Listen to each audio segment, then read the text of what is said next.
बच्चों सोए नहीं अभी तक? दादाजी नींद नहीं आ रही है, कहानी तो सुनाओ। तो सुनो बच्चों। बहुत दिनों की बात है। किसी शहर में रमन, गीसा और राका तीन चोर रहते थे। तीनों को थोड़ा थोड़ा विद्या का ज्ञान था। तीनों चोरों को विद्या ज्ञान प्राप्त होने के कारण बहुत घमंड था।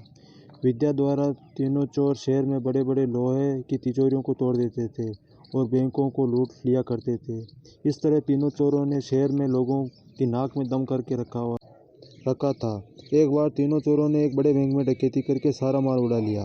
तब पुलिस को खबर हुई तो तीनों चोरों को पकड़ने के लिए तलाश करने लगी, मगर तीनों चोर पास ही के घने जंगल में भाग गए। तीनों चोरों ने देखा कि जंगल में बहुत सी हड्डियां बिखरी पड़ी हुई है। रमन ने अनुमान लगाकर कहा कि यह तो किसी शेर की हड्डियां हैं। मैं चाहूँ तो सभी हड्डियों को अपनी विद्या के ज्ञान के द्वारा जोड़ सकता हूँ। कीसा को भी विद्या का घमंड था। वह बोला, अगर यह शेर की हड्डियां हैं तो मैं इसको अपनी विद्या के द्वारा शेर की खाल तैयार करके उसमें डाल सकता हूँ। रमन और कीसा की बात सुनकर राका का भी घमंड उमड़ पड़ा। उसने कहा, तुम दोनों इतना काम कर सकते हो तो मैं अपनी विद्या के द्वारा इसमें प्राण डाल सकता हूँ। तीनों चोर अपनी अपनी विद्या का प्रयोग करने लगे। कुछ देर बाद रमन ने सारी हड्डियाँ जोड़ दी। कीसा ने भी शेर की हुबहू जान में जान डाल दी।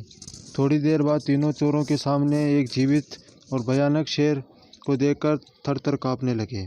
मगर शेर के पेट में तो एक भी दाना नहीं था। वह भूख के मारे गजरता हुआ तीनों चोरों पर हमला कर बैठा और मार कर खा गया। शेर मस्त होकर घने जंगल की ओर चल दिया। तो बच्चों बताओ, इस कहानी से आपको क्या शिक्षा मिली? दादाजी हमें इस कहानी से शिक्षा मिलती है कि हमें कभी घमंड नहीं करना चाहिए अपनी विद्या का।